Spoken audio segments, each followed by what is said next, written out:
Hi, hello, g'day, kia ora, welcome to the studio. I'm Paula from MoxyMojo, and welcome to the next prompt for Dephemerember 2024. So today we're on the 26th Collaged postcard and curiosity shop. Now I have to admit that I am filming this one in the new year because I really struggled with this one, and in the end I had to put it aside and focus on my family for Christmas and the new year. So I hope you don't mind that we're just a little bit late. I have come up with an idea of what I want to do for this, and it's taken me actually a few days to pull everything together because my mind was busy changing what I wanted to do as I went along, which I'm sure happens to a lot of people. So do know that it happens to the likes of moi. What we're going to do is we are going to make a faux postcard of a fashion, because to be honest I'm not 100% sure how it's going to turn out. I've got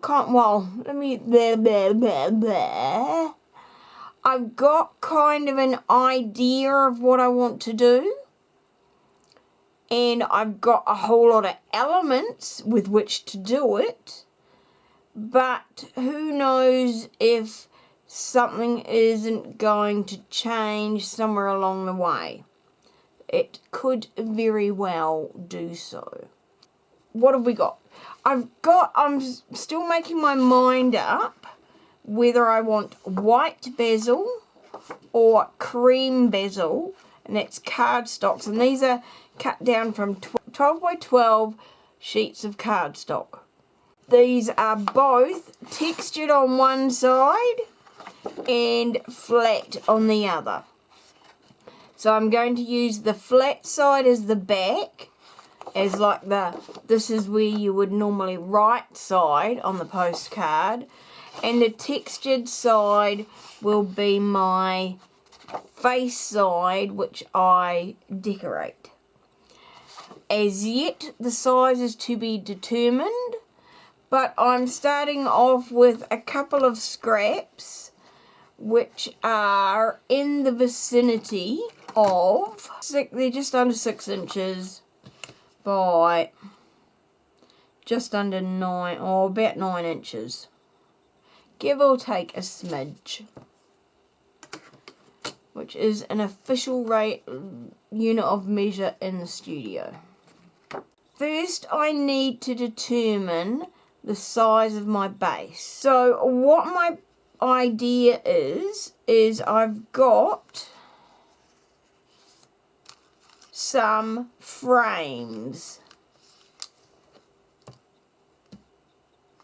Now these were all part, I think, I'm like 99.9% sure that these were all part of a cut apart. So they're like pre-printed.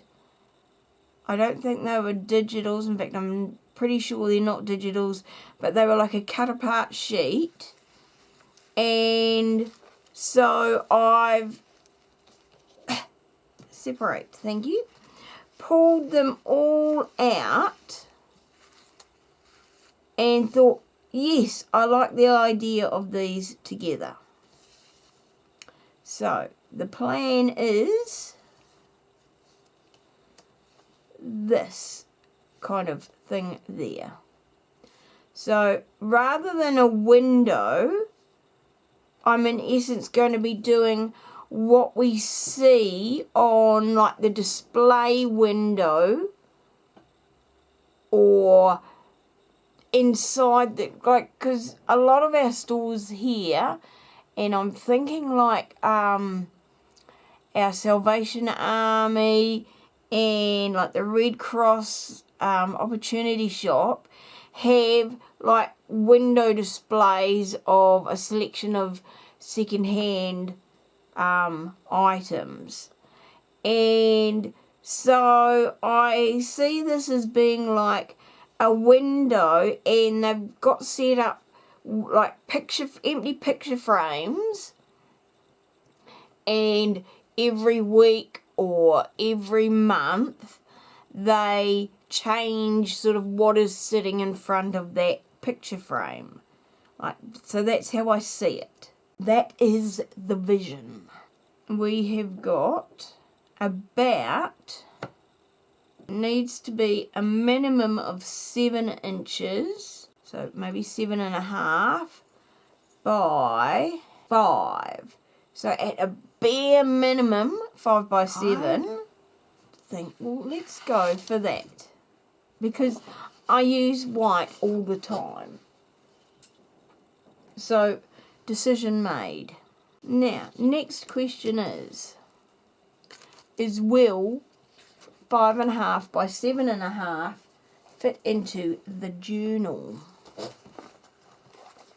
So now I've gone through and come to the conclusion that here would be a good place to put this.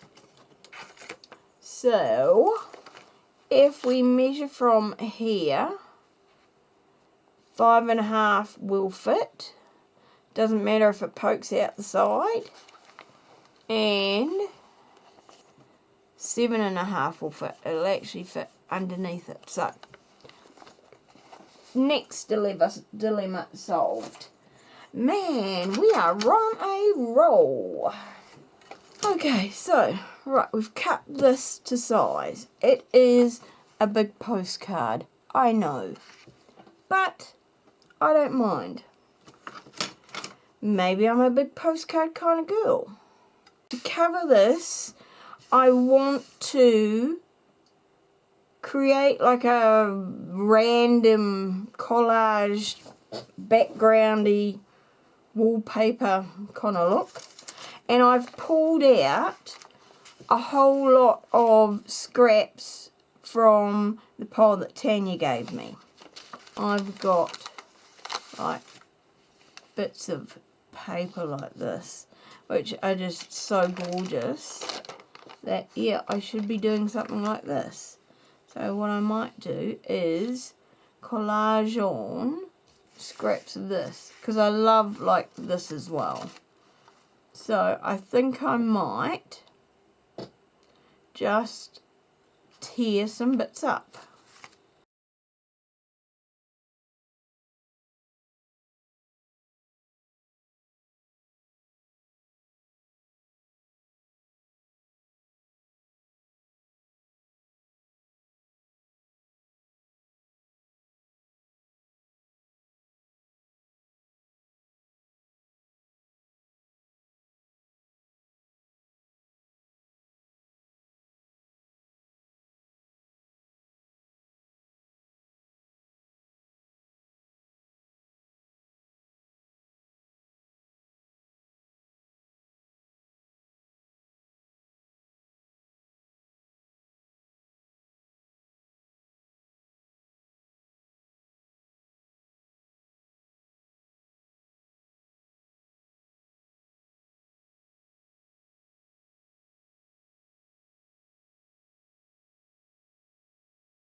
So now, that way up, I think. Don't know why, but that's the way I planned it. Now, I probably should have done this bit before I glued onto the other side. So for that reason, we will pull out the foam mat. I'm just going to put this is just a scrap piece of paper underneath, just in case some of that glue is still a smidge damp.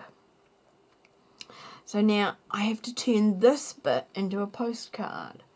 So I have got several stamp sets to enable me to do this. So we have from Correspondent CMS 225, and all I want from this one is not my 2 front teeth, because Christmas is been and gone, but this postal card stamp. And where did I put it? There. See, I got organised and I did pull out a stamping block long enough for this. Oops, sorry if I'm rocking the camera.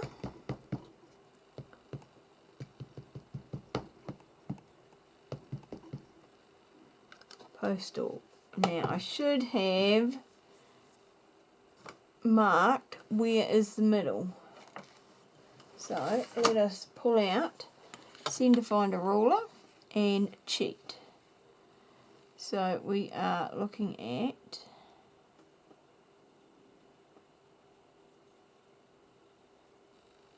2.5, right, so there's our centre. So we are now going to go and hopefully do this evenly.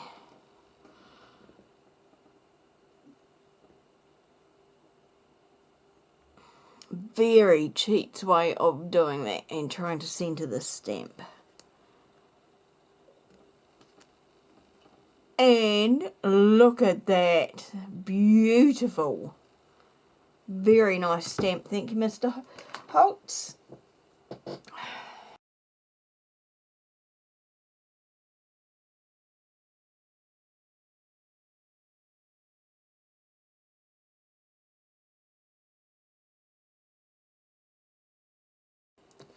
Perfect. So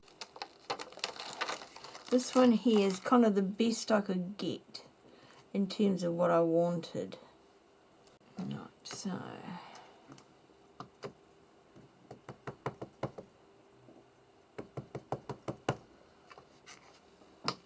and it's going to go in this corner here. I hope it's straight. Tough if it's not. Yes, that's what we want. Near enough to straight. Is the kind of thing that if you didn't have a particular stamp like that, you can draw a box. And you don't need to put an attach in there. You can just put a stamp in there. It can be a real one, it can be a faux one, it can be whatever you want. And then, last but not least, we need our to and from. Awesome. I think that looks really cool. So, I found a whole lot of frames, as I previously mentioned. These are frames that came in a cut apart thing. So, cut apart kit. So what I want to do now is, and I'll start with these. I've done this one. I just wanted to check that the ink was going to go on there okay. And I thought I'd get prepared, but then I thought, no, you'd be missing out on all the fun. So I am just inking the edges of this. We've inked around our frames. So now what I want to do is fill in the background behind these frames. I think I want to do that so that, or rather than have, although let's see what kind of what we get, because I may just change my mind on that one. I want to do that one round that way, I think, and that one that way, because I went to such an effort to get these put this background in, and that looks quite cool, so maybe we won't. So I was going to do, for instance, this one here and there, but I don't see the point, to be honest. So all that work I did today, now that needs to be the other way around. That's right, because we're going to do this on here.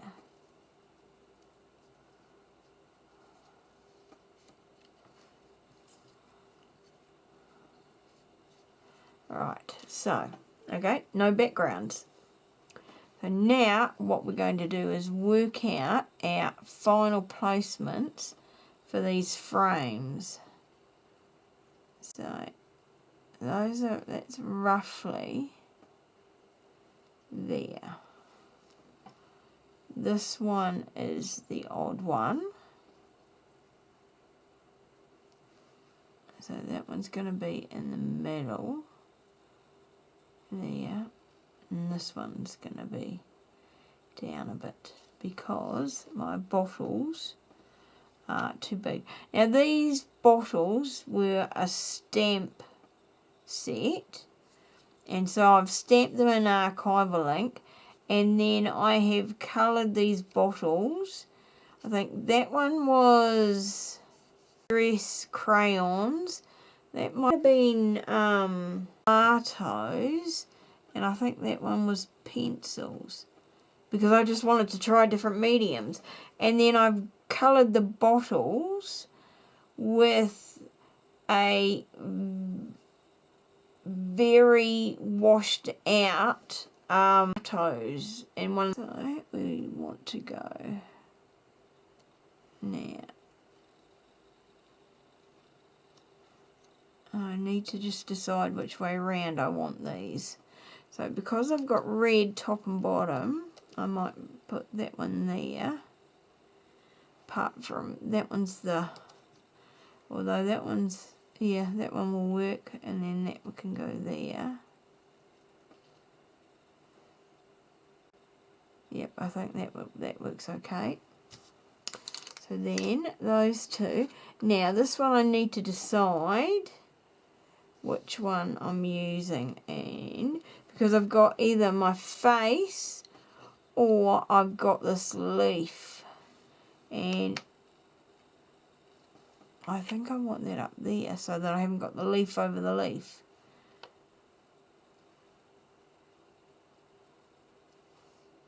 But would that look better there? But that's just that much more dimensional. So I think that leaf there. Now this leaf was made using a mould, and I've used this quick cure clay from Ranger Industries. Wanting me to do like a video on it because it is really cool stuff, then leave a comment below and I will organise that. So, butterfly do we, not butterfly, dragonfly do we want? I was going to use that bigger one, I think. So there. So yeah, I think I'll use that one. Although that one might be thicker and easier to see. Yeah, maybe that one. because it is thicker and easier to see. And last but not least is my hand, because I have to have lots of weird and wonderful things in this. This I think it's a Martha Stewart mould, and I've made this with transparent glue stick, and then I've just coloured it. I can't remember what I did exactly, but it was a while ago, and I'm pretty sure it was just inks that I've just slightly coloured it. And then I've just sanded the back to get it as thin as possible. And same with this, I've sanded the back of this. So this feels really lovely and smooth, apart from like just around some of the edges. But the majority of that is really flat, because I didn't want it to be two-dimensional too much. Right. So, time to stick this on. Now I know a lot of people are probably going, I would never add anything as dimensional as that hand or the leaf into my journals, and I would say by all means that is your decision. I normally wouldn't myself. I prefer like a flat ephemera, but I mean, this is to show you that maybe sometimes you can add something dimensional in there. I just wouldn't do a whole lot of dimensional things, maybe one or two. So now I've got out once again these strips from Tanya, and I've decided that I am going to cut these up and make my own saying. So we are taking "Find joy in the ordinary and blessed are the curious," and we are going to make this "Find joy the curious," because why not? Oh, yep, that will fit. Find joy in the curious. I just couldn't believe that I had these two lines, and it just seemed like it was meant to be. Kismet, I think that's the word for it. Find joy in the, and they're even like the same font, which was totally unexpected. Right, well, considering I really just didn't have any idea what I wanted to do for this, I love the way that this has turned out. And all the time and effort that went into just the tiniest little wee things is awesome. Worth it. And I love the back. That is so cool. So what I think I need to do, and I should have done before I stuck this frame down, was I need to now do this. Right, yeah, that's what we want. That's what it needed. Right. Love it. Right, now for the journal. Come here, my lovely. Oops, sorry. Yep, you're a gator mouth, my love. Right, now, how are we going to fit in? Are we going to fit in this way? Yes, indeed we are. And look at that. The hand is perfectly placed. So, yep, that's going to fit in there. Spot on. Now, before we are finished, we need to grab our date stamp for the 26th. Now we can officially put you in. There we go. Into there. Love it. Now, we just do need to be careful, but I don't mind if it gets slightly bent on there. And we can tuck that out. Yep, that's perfect in there. Awesome. We are gator mouthing. Look at that. I can't keep you together. So I'm going to have to find some kind of, or create some kind of closure to hold you together. If you enjoyed this creation, I absolutely love it. If you've got any questions, then leave them below in the comments. And if you want to see more on like maybe how I made these, or even how I coloured in, so the bottles or the butterflies, then let me know that too. I'm not the world's best colourer, but you know me, I will give anything a go. So I will see you back in the studio for the next prompt. Bye for now.